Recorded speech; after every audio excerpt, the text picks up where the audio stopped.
Со југословенскиот актер со холивудска кариера, како што тој сака да се ословува, Желко Джек Димич, има прилика да разговарам по повод неговото гостување во Скопје и еве го разговорот ќе го погледнате, почитувани гледачи, вие во продолжение.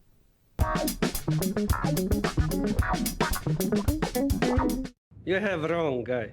Morris, forensics came back on the nail gun. Your fingerprints are all over the murder weapon.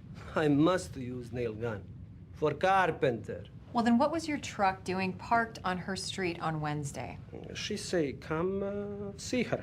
You expect us to believe that Mrs. Westlake invited you back into her house after you stole her ring and threatened her? Mrs. Westlake, she find ring. She called to me and say to come there. And then she say, sorry to accuse. She cry. She cried? She cried? It's truth. Почитувани гледачи, на моје големо задоволство, заедно со мене денеска во емисијата Неделен микс е југословенскиот и американскиот актер Желко Джек Димич. Добре дојдовте во Скопје. Hvala, bolje vas našao. Како сте? Многу сте ангажиран. Како постигнувате се? Pa dobro, ja sam eto na 2 kontinenta često i radim i tamo i ovde i navikao sam. Mada ponekad taj jet lag kad sletim u Evropu trese me jedno 2-3 dana, ali poslije se toga naviknem. Вашата кариера навистина импозантна, бидејќи работите и во Холивуд, еве сега ви имаме тука и на Балканот, во Холивуд во една од најпознатите серии, Закон и ред и така натаму, кои што се навистина многу бројни, но и ви дадоа прилика да бидете рамо до рамо со холивудски актери. Ал Пачино е еден од нив, морам нели да го спомнам. Како е да се работи во Холивуд и што се ве научи Америка? Pa, pristup je u principu skoro isti, osim što je tamo više para, što bi rekao naš narod. Znači, veći su budžeti i skuplji su projekti, ali to nije uzročno posledično da je kvalitet na njihovoj strani. Ja sam imao priliku da radim filmove koji su, kako bi mi rekli ovdje, mnogo jeftini, pa su ispali dobri, a imao priliku da radim u hollywoodskim megaprodukcijama koje kad sam gledao poslije rekao sam pa što kažu Amerikanci no big deal. Tako da nema neke velike razlike u profesionalizmu. Svako je posvećen svom poslu i svako radi svoj posao. Jedina razlika u tome, kao što rekao, u budžetima i u usitnjavanju posla. Tamo su poslovi za svaku osobu po jedan posao na setu, a ovde recimo jedna osoba radi 2-3 posla, da bi se uštedio novac, naravno. Ali ponavljam se, to nije preduslov za neki kvalitet. Како што спомнав, имавте прилика да запознаете и да соработувате и до ден денес со големија актерски имја. Какви се тие? Што значеше тоа за вас? Pa, oni su isto ljudi kao i svi mi i rade svoj posao. Ja sam eto imao sreću da od svojih profesora naučim da radim svoj posao i da se posvetim svojoj ulozi koja opet služi nekom filmu, seriji ili predstavi na način na koji pripada samo meni. Bez obzira s kim radim. Da li je glumac kolega sa A liste, da li je on Al Pacino, da li je on Jeff Goldblum, Elizabeth Shue ili Selena Gomez, ili on bilo ko drugi koji nema tako neko veliko ime. I mislim da je to jako bitno za svakog glumca da prije svega vodi računa o svojoj ulozi, svom poslu, jer je za njega plaćen. Tako da, eto, ja do sad nisam imao neko ružno iskustvo ni sa kim, da je, ne daj Bože, neko mene gledao sa neke instance koja ne pripada nekoj primjerenosti, kolegijalno je to da neko dođe meni i kaže ej, znaš ti ko sam ja, znaš li ti s kim ti radiš. Takvo iskustvo nemam ni ovde, a naročito tamo u Americi gdje je, opet kažem, sve uređeno, gdje svako radi svoj posao i zato mislim da je to najveći razlog što to funkcioniše. И обично велат дека големите уметници се и такви, едноставни и скромни.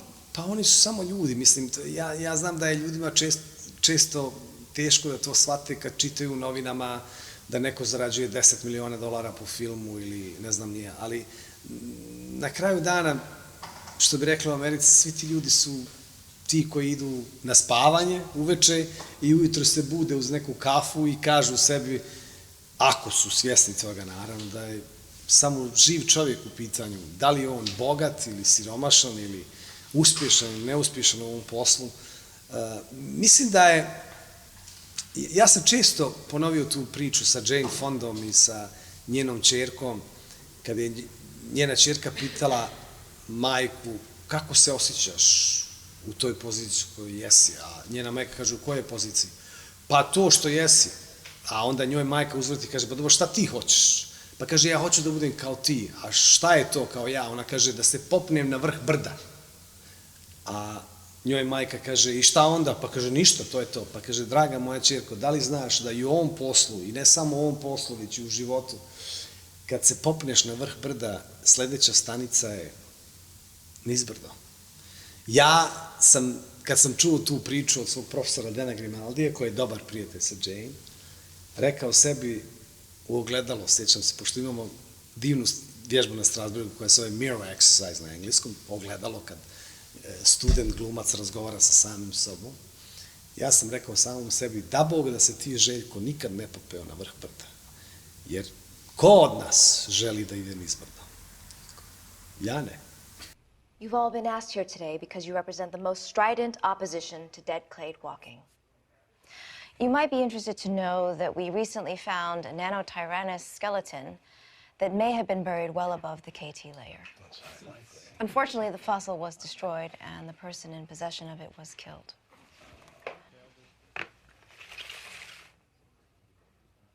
Problem? With giving my DNA to the police? Yes, I do have a problem with that.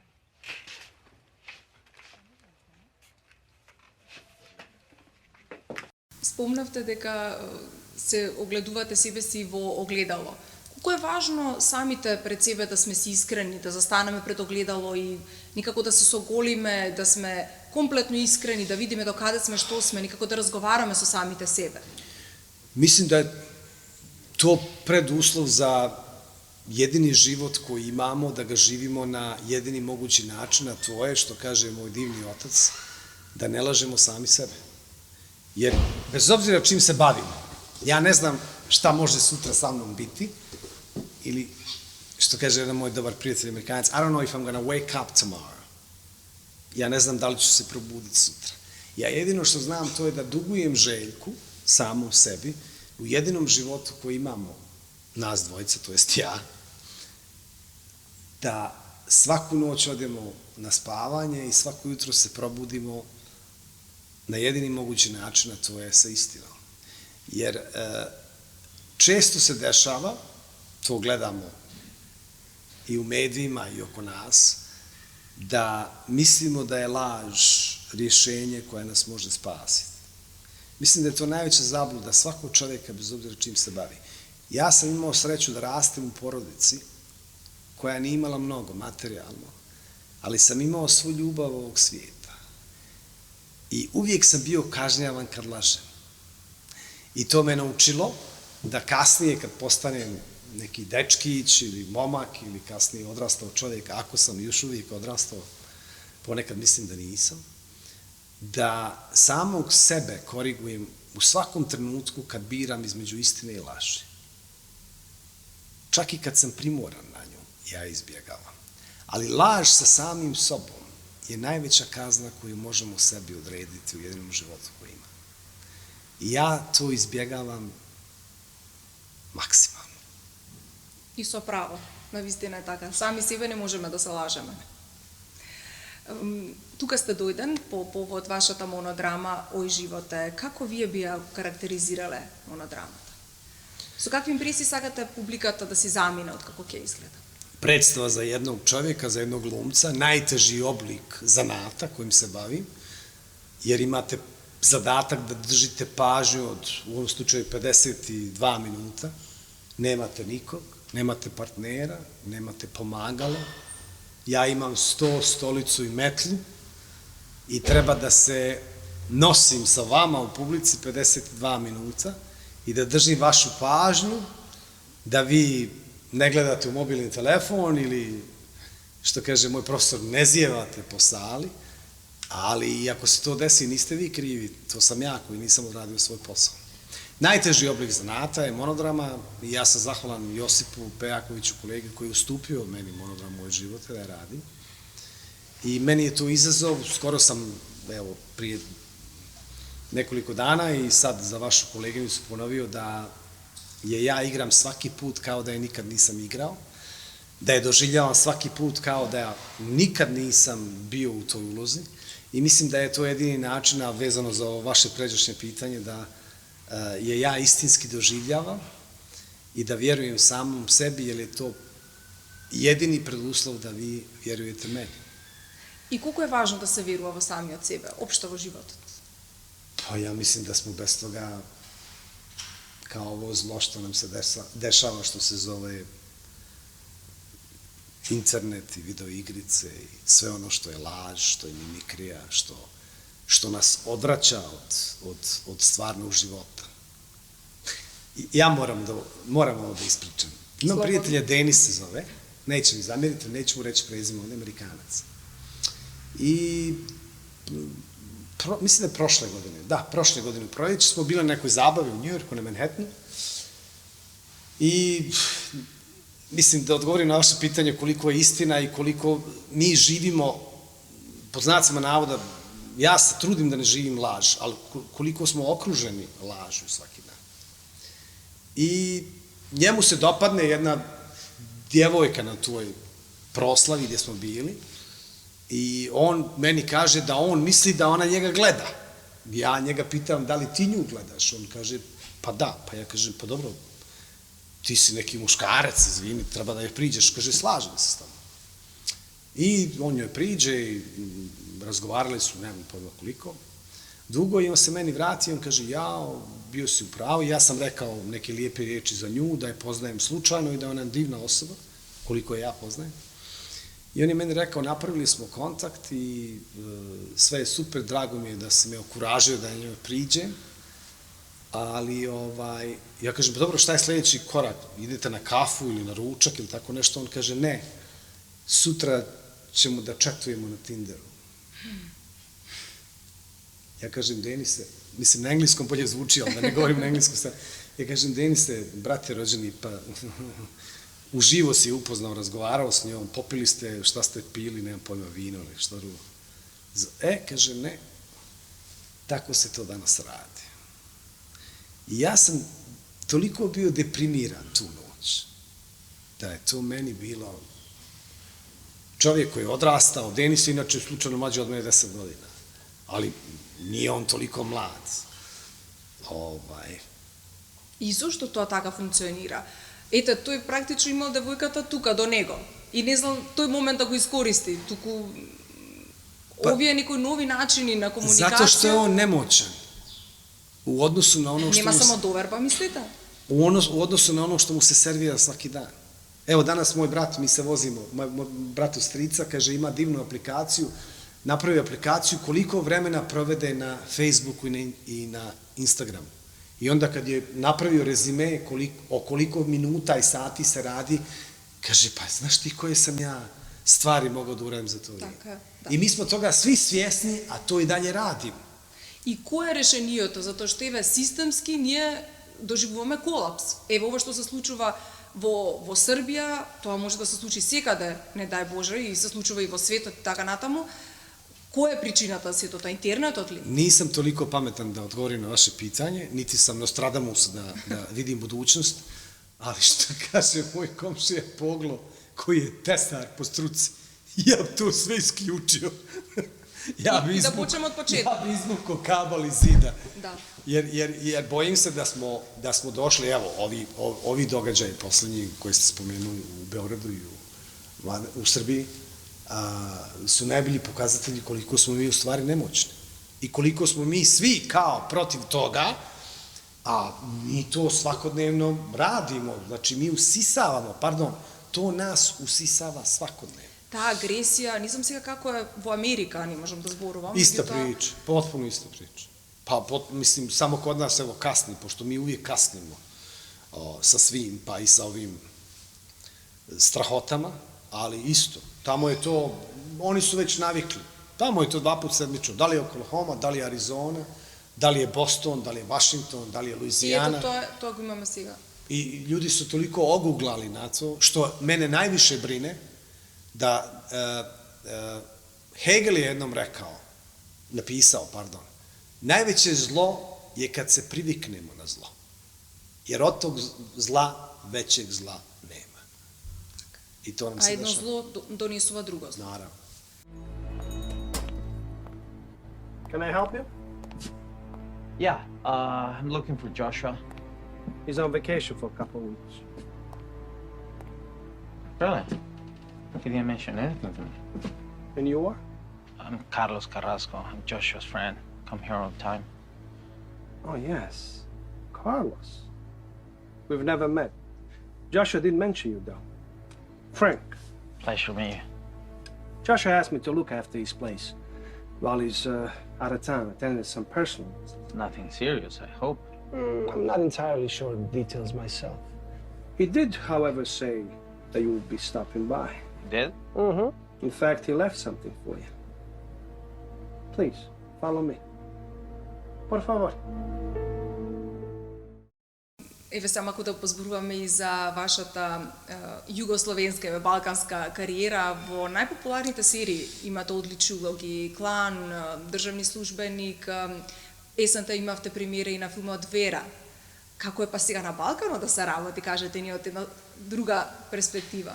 Pa radim često, već unazad 2 godine, veoma često zbog situacije u Americi koja se desila zbog korone, jer ja sam odbio da radim, sad sam upravo to rekao za vašu koleginicu, ja sam odbio da radim po njihovim ucenjivačkim uslovima, to je da se ja vakcinišem bezbroj puta, na što ja nisam pristao, jer sam mislio da je to neka odluka svake individue koja treba da donese odluku u svoje ime i ja, pošto nikom nisam ugrožavao život, već samom sebi, kako su oni tvrdili, ispostavilo se da nisam ugrozio život ni samom sebi.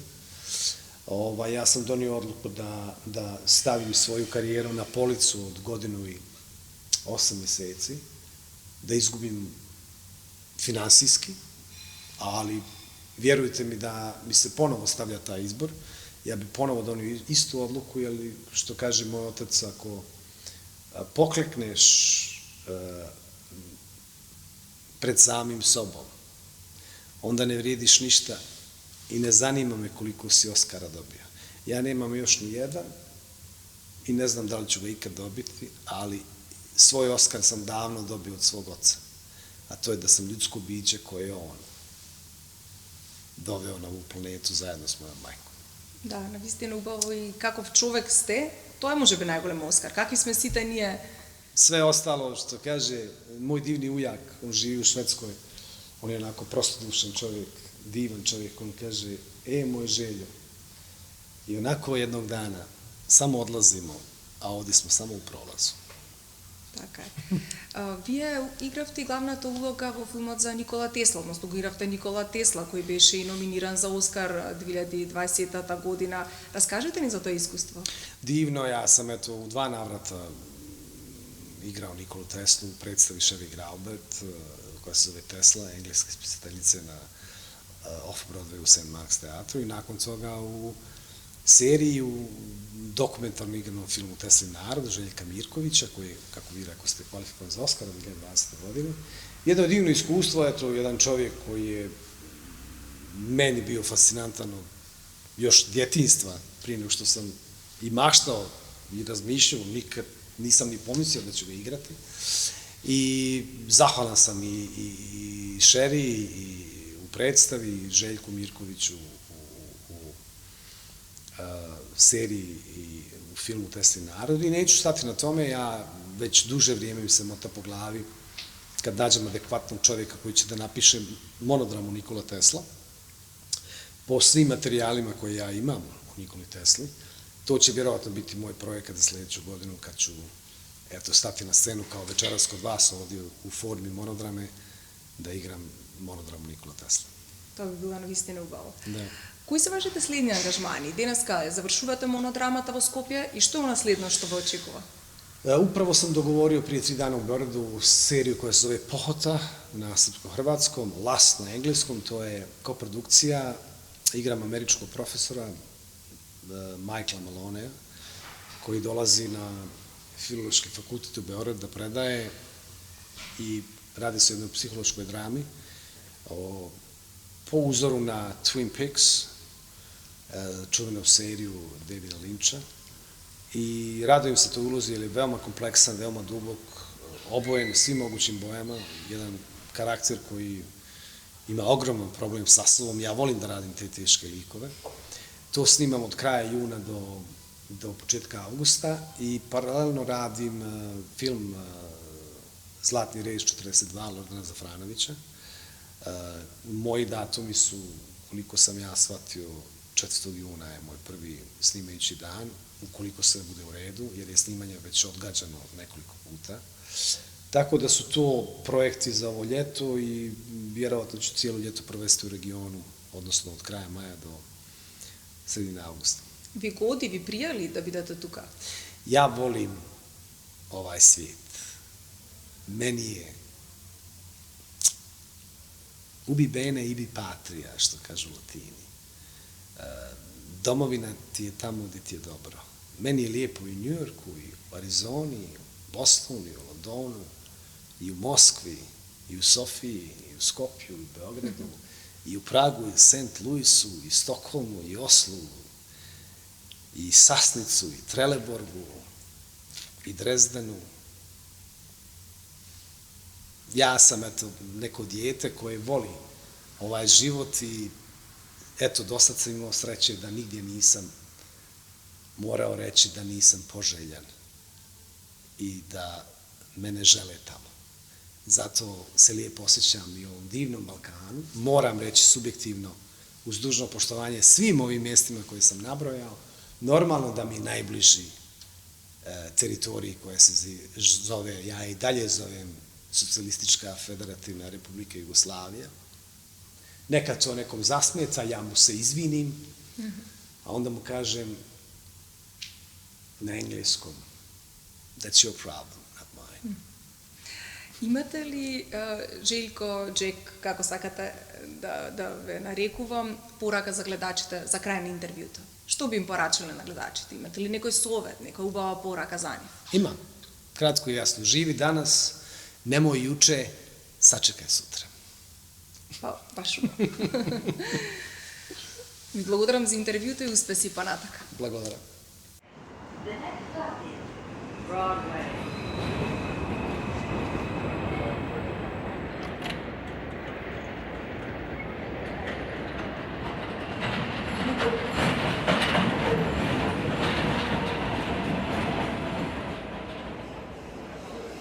The individual is ephemeral. Races and nations come and pass away. But man remains.